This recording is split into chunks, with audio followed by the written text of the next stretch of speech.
Oh my, that was a good start right there. That's right. Start with a bang. Sitting here now with longtime TV meteorologist Nick Johnston. I'm Ryan Parshall. Just wanted to get that out of the way. Okay, Yeah. Nick Johnston, right? Yeah, okay. All right, Nick. Well, so you are a meteorologist. You've been a meteorologist for the better part of over a decade. Yep. And how did that even come about? So I want to take you back now to really what got Nick Johnston to become a meteorologist. So take me back to your childhood. Let's start with about age 6. What were you doing age 6? Well, actually, it starts earlier than that, so we got to go back even further. But growing up here in the Capital Region, the house I grew up in was right across from, right behind Stuyvesant Plaza, right across from the SUNY Albany entrance. My dad taught at SUNY Albany, so we had a house right there so we could walk to work. But yeah, it started early, basically even before memories were formed. So I don't know where it initially came from. But early on, I had my parents even help me come up with an ABCs of natural disasters.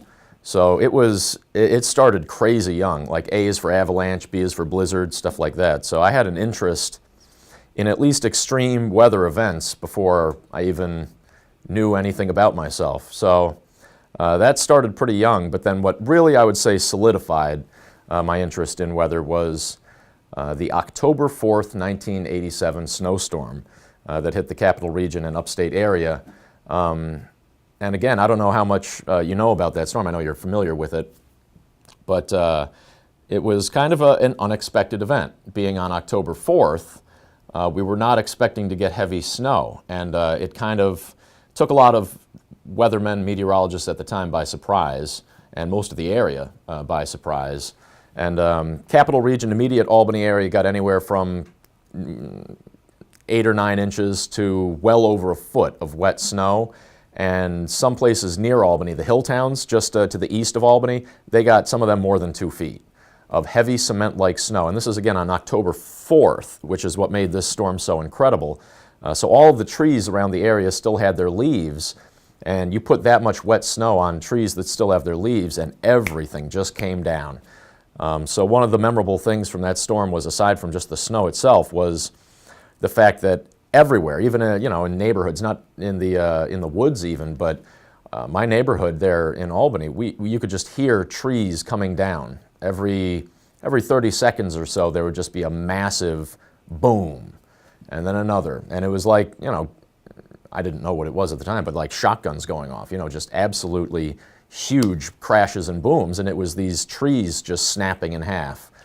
And with that, of course, then we lost power. Our house, I remember asking my parents about it more recently just because I couldn't remember exactly how long, but we lost power for about 2.5 days. But other parts of the upstate area lost power for 2 weeks. So it was an incredible storm, and at age 5, I just was awestruck that the air around us could suddenly come together in such a combination that could create this overnight, out of the blue. So that was a really formative moment in my young childhood that really kind of, put weather at the forefront. So really around age 5 is when you really started to get more into weather and maybe seeing that as a career path. Well, it took me actually, I knew I had a love of severe weather and extreme events, but it took me a long time until almost late in my high school career before I figured out that was what I wanted to do as a career. For a long time, I thought maybe a pilot would be something I wanted to do. As a young age, I remember playing Flight Simulator, and that was a lot of fun. So yeah, for a long time, I thought maybe pilot. Something like that. But then, towards the later part of my high school career, it kind of came into my mind that maybe this is something I could actually do as a job. Yeah. So you're fast forwarding a little too much on me now. Okay. Take you back jumping ahead.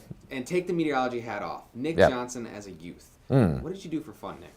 Oh, well, I spent a lot of time outdoors. That hasn't changed. And yeah, probably related to my love of weather and nature. I just spent a lot of time, at the time, it was mainly in the pine bush. We were right next to the Pine Bush Preserve. So me and my buddy Dave Prusky would spend most afternoons traipsing around in the pine bush, making little forts out of sticks and stuff. And so yeah, spent a lot of time outdoors. And my family did a lot of camping too. So that really put us in the woods often. What about school now? Was there ever like a teacher that really made a big impact on you? I had a number of good teachers over the years, but I would say more than any one teacher, both of my parents were educators, and they probably had a bigger role than any one teacher. But I always liked school.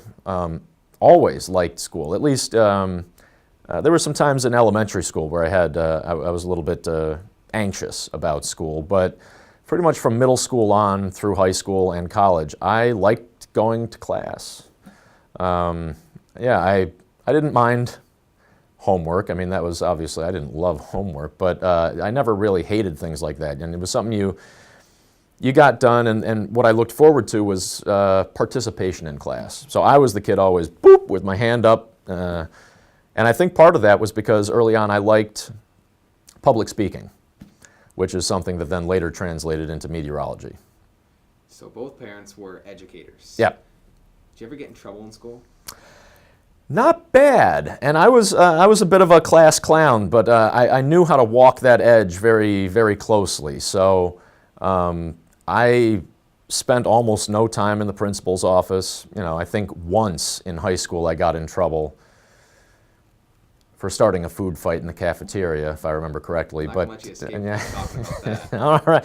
Well, so I was a class clown. So and I don't know. I would just not like a full-on like throwing mashed potatoes or something. I would just like a little baby carrot, just wing at somebody or something, just to be a jerk, I guess. I don't know. No, just to have fun. But one time when I did that, I managed to get out of it by convincing the lunch lady that I would sweep everything up. So I took her broom and cleaned up the whole lunchroom, and so they let me slide on that one. But yeah, at times, yeah, I was. I was annoying, but most teachers I got along with because while I was a class clown, I knew how to follow the rules. I participated a lot in class. I showed up every day, and I always got my homework done. So, again, it was that delicate balance. Were there any extracurricular activities that maybe shaped you to become a meteorologist? Did you play sports? I did. I played sports all the way through. Soccer was my sport. Yep. Most of my soccer career, I loved it.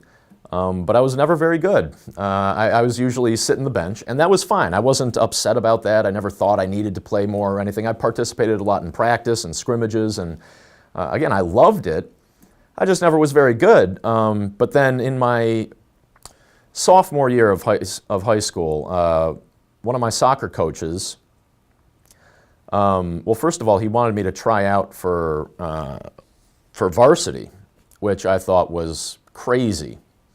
Because I was never very good, but he figured out that everyone had always put me as a forward because I was fast and I liked to run. Running came very easily to me. I was a scrawny little kid, so I was good at running, just not ball control and stuff like that. But he figured out, you know what, maybe we could use your speed on defense, and it was something nobody else had ever thought to try. So he put me on defense, and I flourished. It turned out that, yeah, I could run someone down, slide tackle the ball, and clear it upfield easily. So it turned out he found my niche. So then I took off. I ended up, on my junior year, I was the most improved player, and then my senior year I was captain and ended up being MVP. So for most of my career I was never very good, but then finally I found out what I was good at soccer. So captain and MVP. Yes, sir. No. I also know that probably during the same year you were doing PA announcements in the morning. I was, yeah, I absolutely was.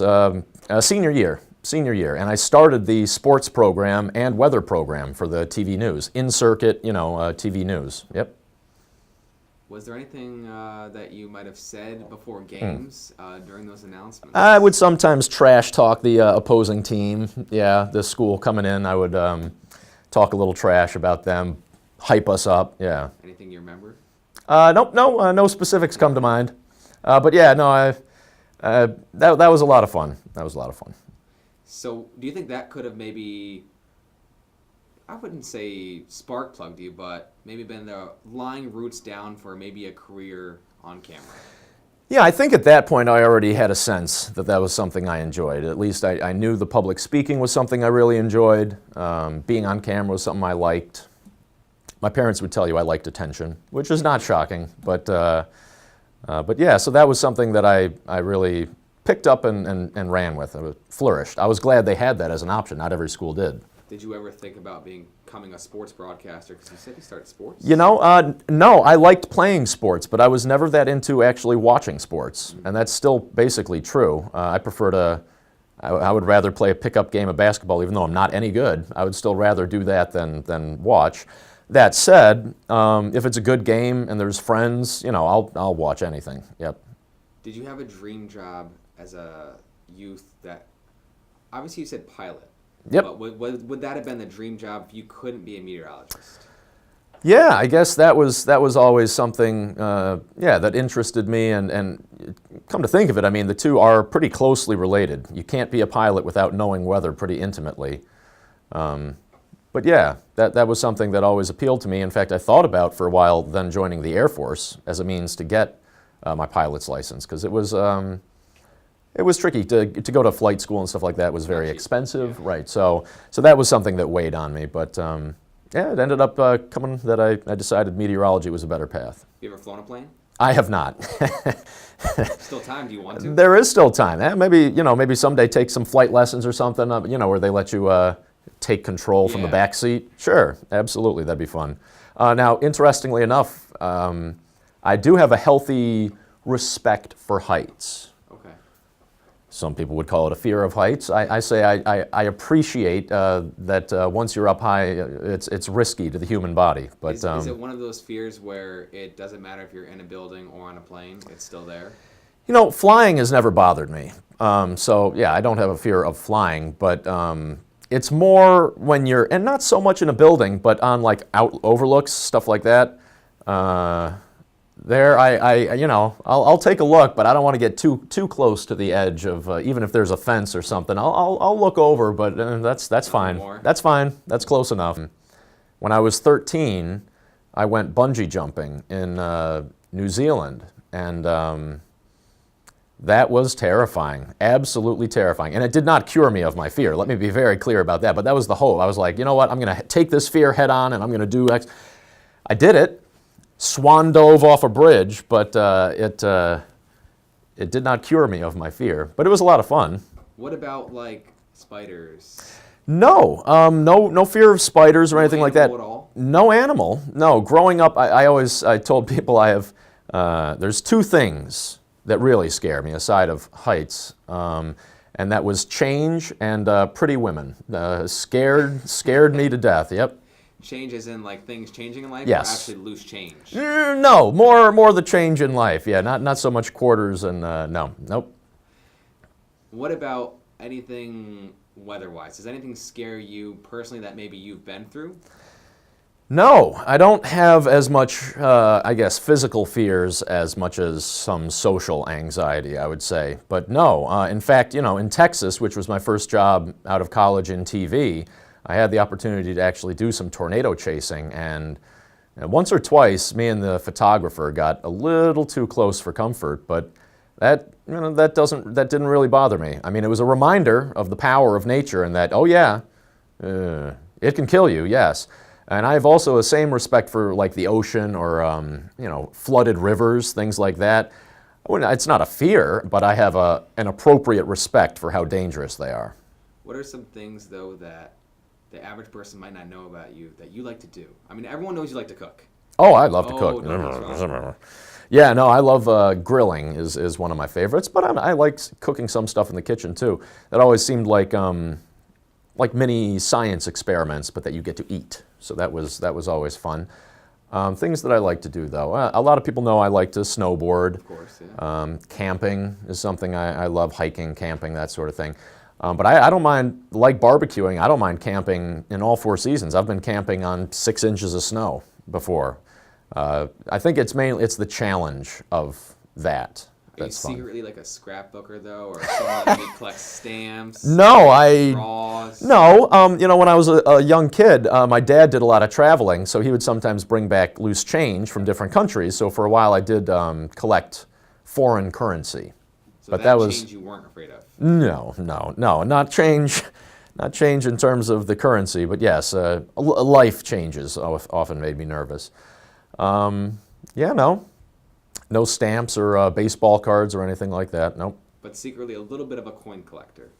Yeah, well, that hasn't, after I think middle school, I didn't really follow that much. It became more outdoor sports. I guess something people might not know is for a long time I played a number of different instruments. What? Okay, started with the violin and French horn. You played the violin and the French horn. Violin only briefly. French horn was my instrument One from of the middle tougher school. instruments to play. And piano was what I played for the longest period. Keyboard and then piano. But again, once I hit high school, I wanted to be outside and or playing sports more than that. I couldn't see going to lessons. That just kind of fell away by the wayside. So yeah. And I wouldn't say I ever got really good at it. What I did, I could read a little bit of sheet music, but mostly what I would do is I would hear a song that I liked, and then I would plunk away until I figured it out on the keyboard. So yeah, I never got great at it. What type of music, though, are you into?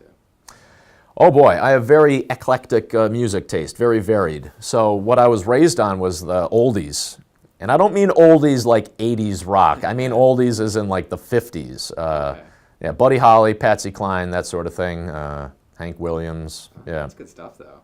Oh, that's great stuff. Are you It's still classic. known to maybe play that in your car driving home? Absolutely. Oh, I still love 50s. And interestingly enough, I would say if I had to pick two favorite kinds of music, or maybe three favorite kinds of music, I would say it's oldies, hip-hop, especially classic hip-hop from the 90s, early 2000s, and then also, say, classic rock.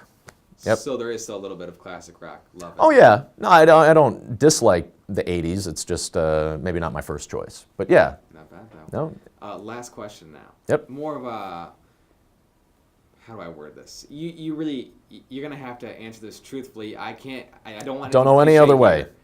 Any advice to someone who's maybe like a student or younger, or someone who might want to be a meteorologist or on camera someday? What advice would you give them? Well, weigh the job options carefully, because television is tough to get into and becoming increasingly difficult. It's a constricting market right now. It's going through some big changes, as newspapers have recently. So there are still a lot of jobs in television.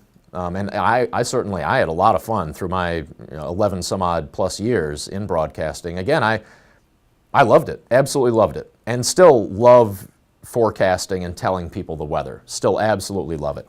But yeah, it's becoming a real challenge in television.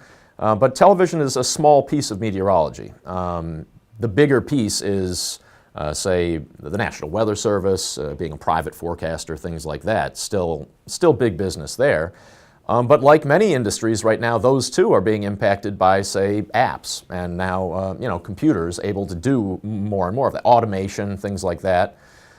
So it's a challenge. So you just want to weigh things carefully, but it's still a fascinating career to work in. There's still so many different branches underneath that umbrella: oceanography, climatology, things like that. So it's a fascinating field, and there's still a lot of opportunities there. You just want to be mindful of all of that. And now, one word to sum up you, Nick Johnston. Nick Johnston is blank. Gee, that is tough. Boy, that is really tough. I don't know. You've known me for a while. What would give me one word that you would use to describe me? Spunky. Spunky. Ooh, I like it. Like Brewster, huh? Yes. All right, cool. Spunky. Yeah, that's good. Yeah, I would hope maybe creative, Adventurous. passionate, adventurous. One word's tough. I still really enjoy making other people laugh, too. That was something that always, part of me being a performer, an entertainer, public speaker, I always really found that I loved making other people laugh. And that's in high school, that was my senior superlative, was most humorous. Yep. You were voted most humorous. Yes, I was. Is that a surprise to you? It is not a surprise. Oh, It okay. actually Well, shows oof, very well. boy, I was going to get offended, but yeah. No, so that still is true today. Yep. Well, Nick Johnston, thank you very much for joining me. Thank you. Pleasure.